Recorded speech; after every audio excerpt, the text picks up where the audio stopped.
Hello, dear friends. We are sincerely happy to greet you again. Today we will talk with the esteemed Igor Mikhailovich Danilov. Greetings.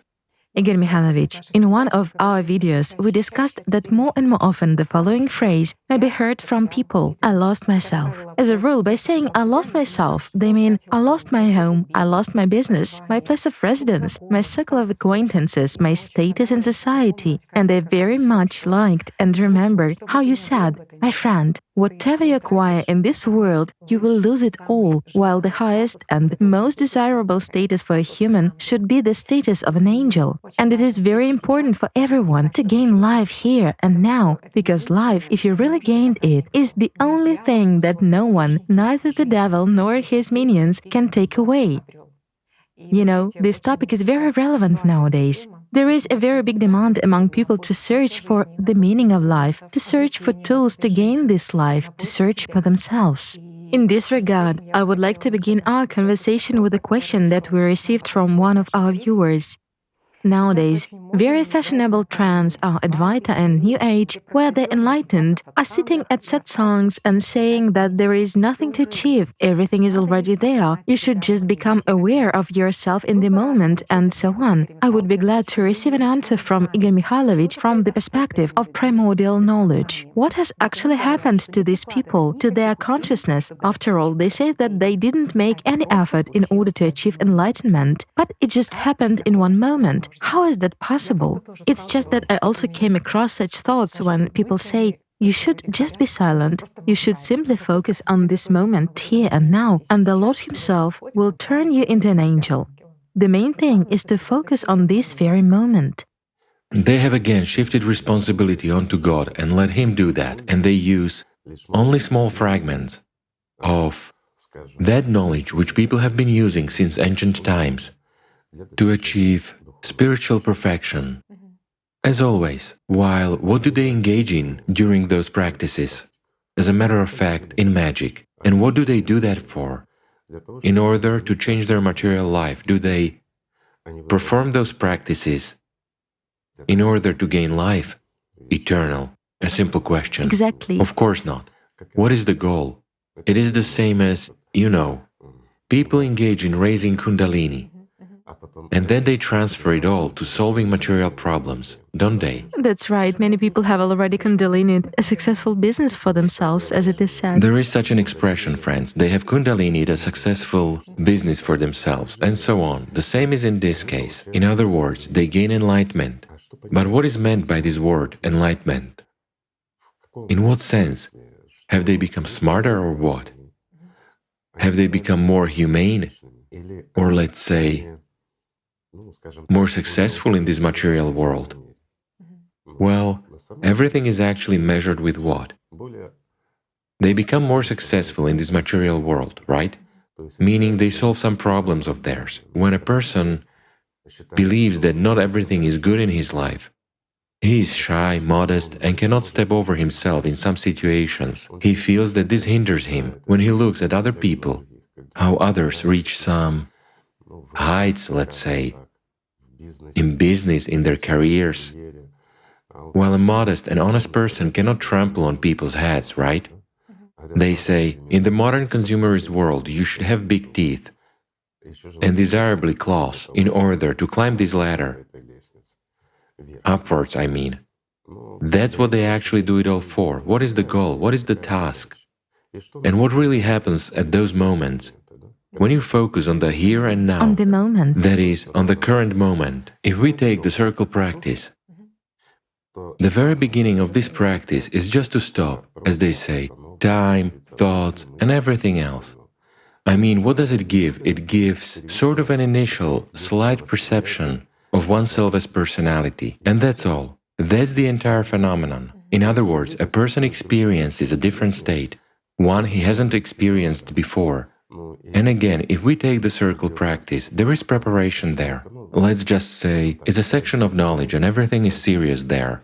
Whereas if we consider those kinds of practices, then basically, maybe in the best case scenario, 1 out of 10 people get something similar to the effect As for the rest, one person makes it up that everything worked in the same way for him and just repeats someone's words. Another person's consciousness supplements it all with details, while 8 people definitely do not get anything at all. That's right. It is actually very difficult for them to stop this very flow of time and focus on the here and now. In this case, they cannot stop time and influence it in any way. Just for understanding, I'll tell you, so that it is clear. Our consciousness perceives the fluidity of time, both primary and secondary consciousness. We are dependent on time, and we are completely attached to it. So distance, time, all of that play a significant role for us. However, we as personalities do not perceive time at all. That is, for personality, time is like a non-existent phenomenon. So, when those people receive effects through the methods of concentration, what happens in the body at that time? They move away from primary and secondary consciousnesses. But again, using primary consciousness as a tool, in a mild form, they try to move away even from it. So there is a disconnection between consciousness and personality itself. And having experienced themselves as personality for the first time, they get such extraordinary inspiration. A kind of insight. Insight, yes. right, of course. It can be accompanied by flashes of light and everything else. This is indeed such an effect, let's say, for people who are far from it all, who have never been involved in anything really serious. Then this is kind of a meditative practice, so to say, which gives a person a little breath of air. Yes, the person has felt free as personality. What's next, my friends? Does he know what to do with this happiness? Can he keep it or preserve it? No. It literally lasts for an instant. Yes, exactly. A very short period of time. When he experiences time stop, when he realizes this moment, again, consciousness switches on at this point. He realizes, with the remaining part of primary consciousness, and the activity of personality this very moment, what is happening?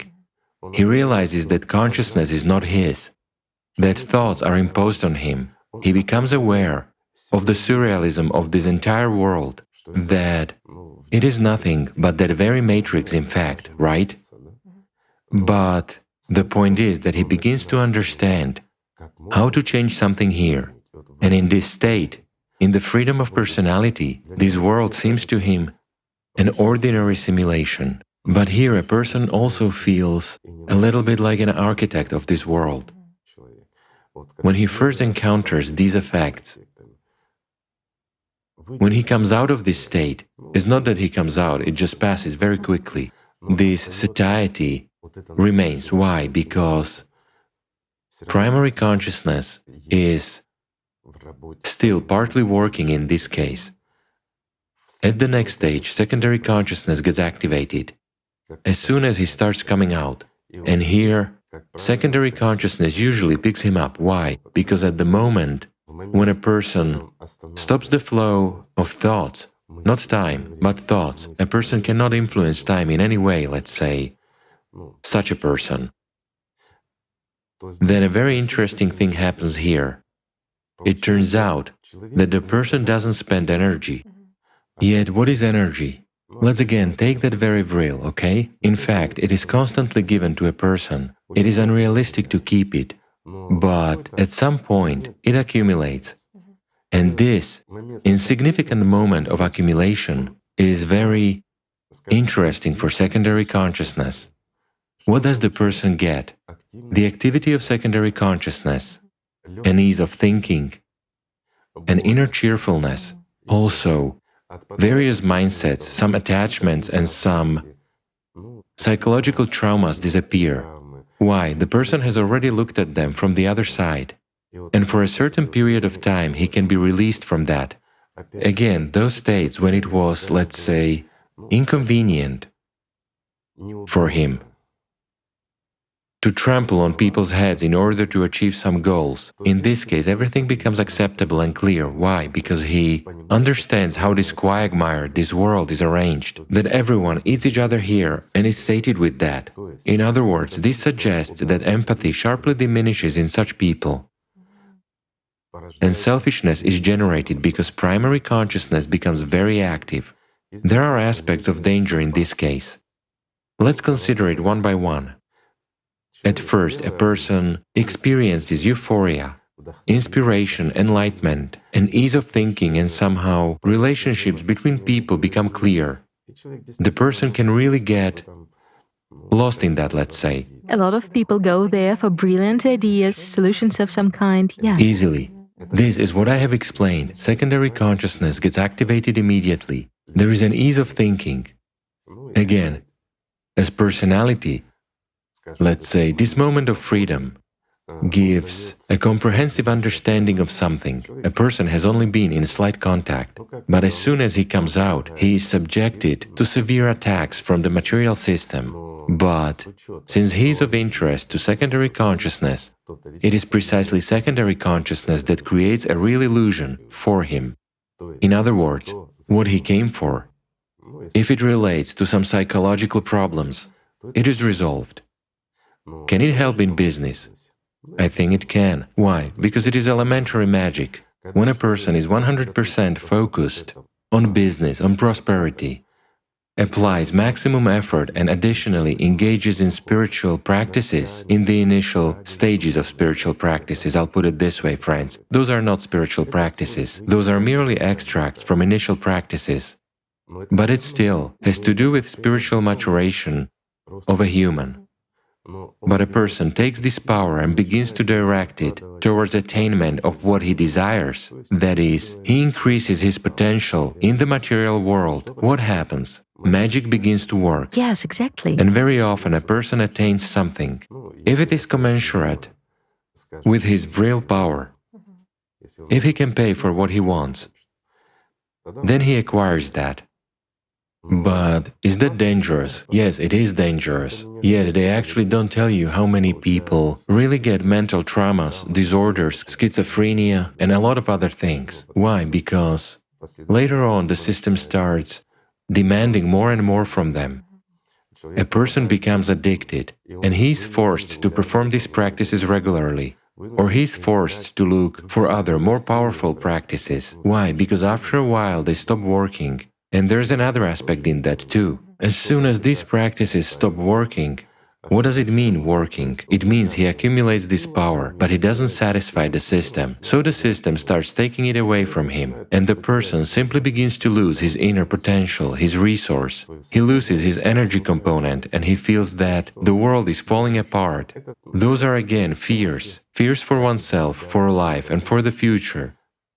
Naturally, he either begins to spend more time in practices in order to compensate for that somehow because he feels better after them, or he looks for something more powerful, Yes. but already in magic. This way, he buys himself a ticket to the state of subpersonality. It's a verdict, in fact. You know, many of them do realize that this is dangerous. They even say that, at least as they say regarding Kundalini practice, that it is dangerous because a lot of energy is released that can harm a person if he is not prepared. That's why it is so important to find an experienced guru, an experienced guide, under whose mentorship you should perform such practices and who will definitely lead you to success in a safe way. Yet, what do they call success? A simple question. Again, material prosperity. So that the system doesn't beat you up. Well, that's already later. So that you succeed in everything, have success in business and material well-being. That's already later. For starters, a person actually wants to get some Yes. material benefits. It doesn't matter, be it a psychological problem, prosperity, or some position. It still relates to our consumerist format. This person wastes his spiritual potential, that is, his energy potential, in order to gain material things instead of gaining spiritual values. Will he be rewarded for that? Sure, by the devil himself, with long centuries of torment and reflection on his bad deeds. You know, it's just that now is the time when so many people face various anxiety states and they begin their journey with the motive to at least calm down, perform some autogenic training and so on. Of course. And then people want more. So this very moment... Do you know what else motivates them? What motivates people to do such stupid things is that they don't have to apply much effort. Yes, exactly. They don't need to change their lives. At all. No need to fight demons in the head. No need to do anything at all. It's enough for you just to use a practice and strive for your dream or your goal, I mean in the material world, and that's it. In other words, it is very simple, easy and clear to people how to implement it, and the most interesting thing is that it often works. As you said, primary consciousness picks up such practices easily and happily. It surely does, yes. And the trouble here is that a person may deviate either into a state of a great guru, when it seems to him, by the way, it really seems to him, it's already schizophrenia starting, that he is so cool that God himself is talking to him and so forth.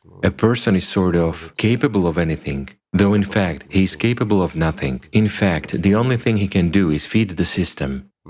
But he has a sensation that he's already endowed with such superpowers or something else. Of course, this misleads not only him, but other people around him as well.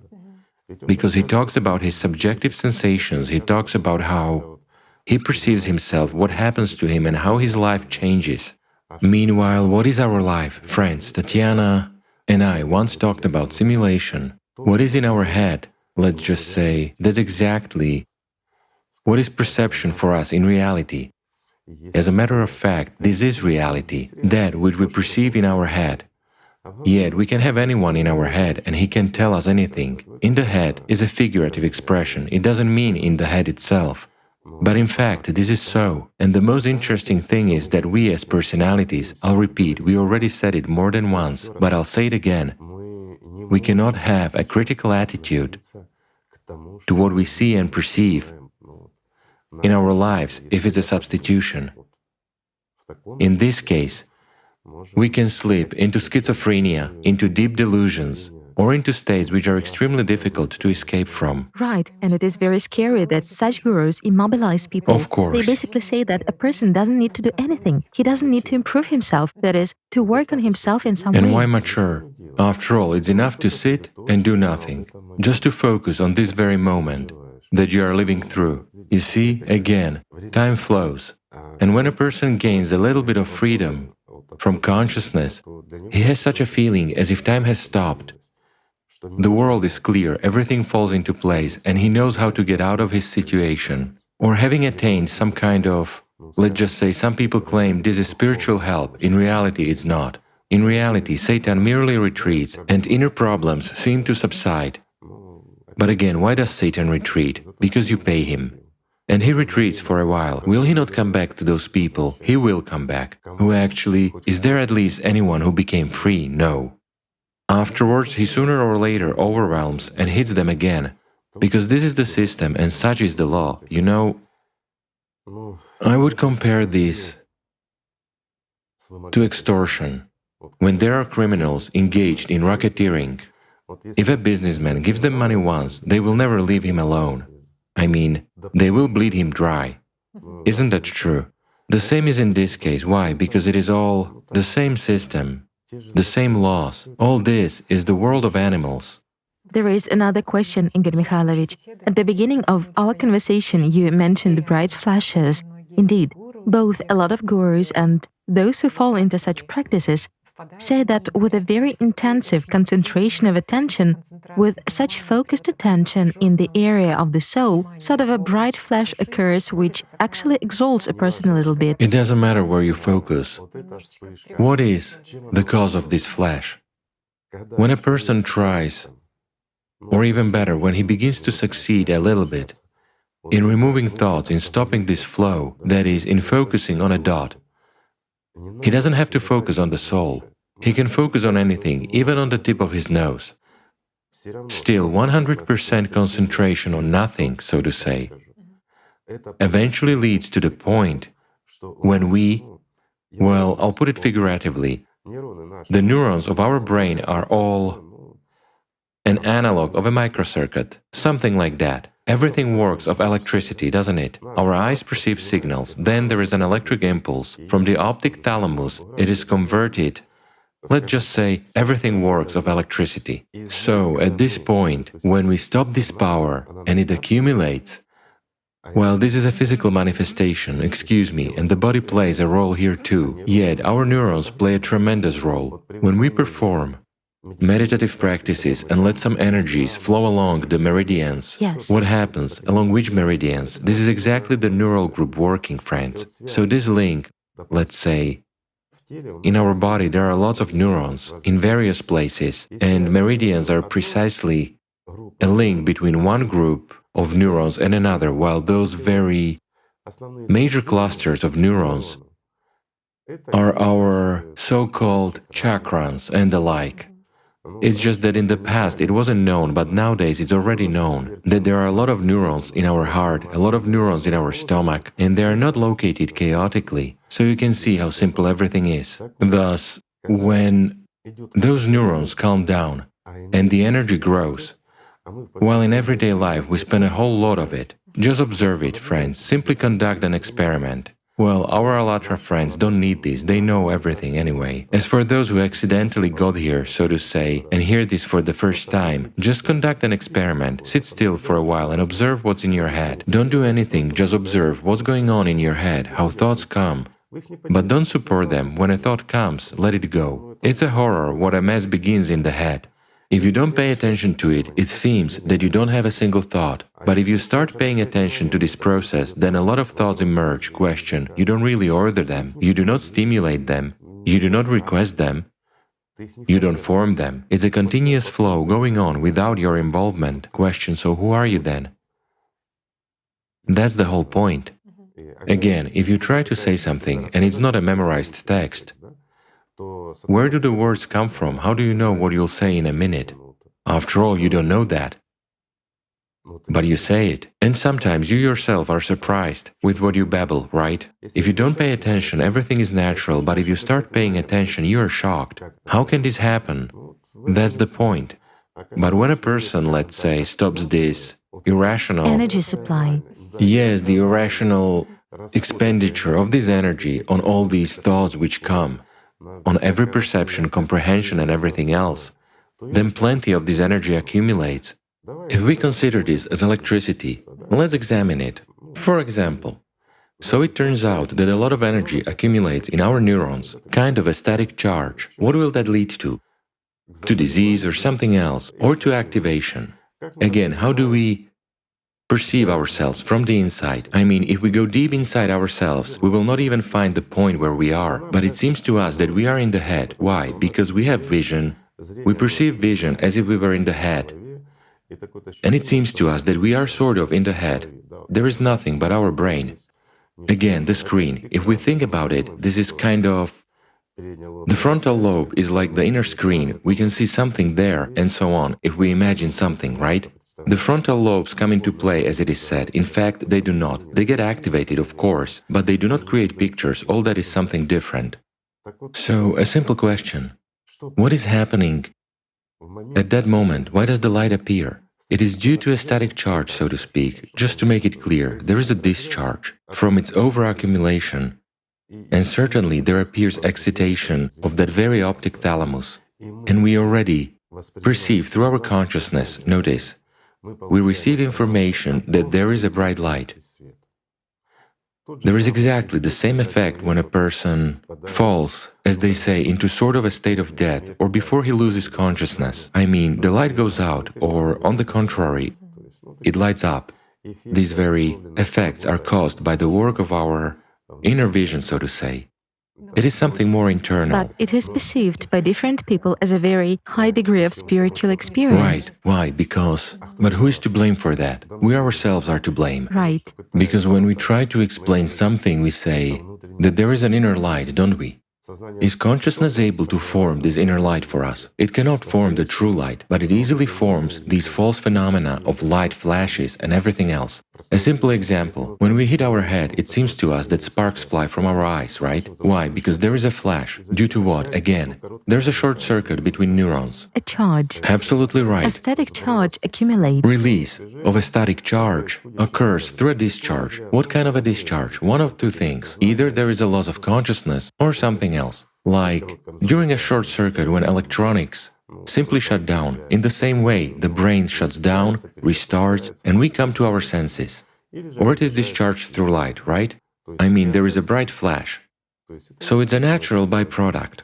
As for the true light, that which we are talking about, which appears from a person's contact with the spiritual world, in his work, in his purposeful and long-term work, it is actually a different light. It is constant, it is not of material origin, and it's already perceived at the level of feelings, but not visually. That's the difference. While in that case, all these effects which guys receive, this is exactly due to, excuse me, the inner vision. It is absolutely real. It may even come with an electric discharge and so on. Again, that very Kundalini. This is the initial stage of a person's work on himself. If he uses, let's say, meditative practices on his spiritual path, then one of the meditative practices allows him to do what? To accumulate energy of that very electricity, for example, and to conduct it through the neural group to the head. In other words, a person has a sensation that indeed something bright and strong is moving in him.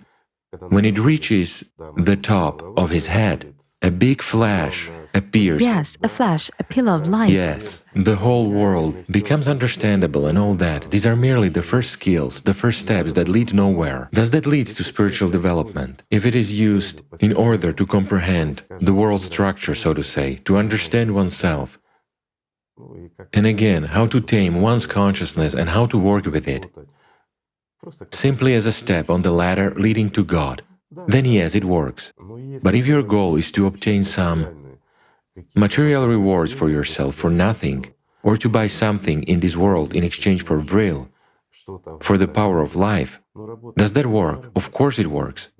Yes, if you do it all correctly, if you set really attainable goals, then yes, you can buy something in this material world. Does this work? It works. But this is something temporary. Again, whatever a person acquires in exchange for the power of life, in exchange for life in this material world, one won't have time to enjoy it. Well, and again, what kind of enjoyment is there in the material world, right? I understand if, as we said, it's a bowl of delicious, tasty dumplings with fried onions. In this case, yes, it's an infinite pleasure. But everything else quickly becomes boring. Any gadget, or a house, whatever house you may get, can a person enjoy it? Well, how can you enjoy a house? It is convenient and that's all. Eventually, even if you have a big house, you will use 2 rooms at best, as they say. Why do you need more? Igor Mikhailovich, there is another question. What is the solution to avoid the situation, as you once said, when a person gets this outburst, a hormonal cocktail, and then he becomes absolutely exhausted for several weeks, and he thinks he's a great guru, he develops a huge megalomania, but in reality just emptiness inside, because he feels that there is no power, such a paradox in the inner. You know, not always. If a person regularly performs practices, he doesn't experience this slump, lasting several weeks. That's if a person, let's say, starts practicing. Tried it. Yes, and it works for him. He has a surge for a couple of days. He's puffed up with pride. He's in heaven. He's a guru, he's a Buddha, and everything in the world at the same time, a prophet of all religions. But then, he becomes exhausted. Why? He has been devoured. And that's all, and the reality of this surrealism begins. In this case, again, 2-3 weeks or a month passes. And unless some serious psychological changes occur, this state goes away after a while. Some people experience it for 2 weeks, some for a month, some longer. The energy potential levels out, so to speak. A person already begins to see life more or less normally and, let's say, returns back to normal. However, far and wide, this causes serious problems as well, that very schizophrenia and many other things. Well, it's already a completely different story, so to say. It's not the topic of today's conversation. How can you get out of this situation? Just don't engage in stupid things. If you, my friend, want to make money, go and work. If you don't have enough intelligence, ask your friends. Study, develop, and master. Any job is just a job, it's just a skill. If you want some kind of a career, and you need it, pursue a career. Do you know the rules of the game of this world? Just use them. While as for engaging in magic, you know, the devil always cheats. I'll be honest with you. He will cheat you anyway. He will take your life and give you an empty shell. You will play it for a while, and then what? A simple question. Why do you need that? If it's your life goal, you have the freedom of choice. A person can choose and do whatever he wants. If he wants to die, he will die. If he wants to become a subpersonality, he will become one. But if he wants to gain life, he will gain it. Everything is simple. Igor Mikhailovich, how to gain life? I go back to the beginning of our conversation, to this most crucial question for a human being. How to gain life? Yes. I'll put it simply, friends. Do not serve Satan. And start with a simple thing. Just love each other. Right? Thank you. Thank you so much. Thank you, friends. Peace be with you.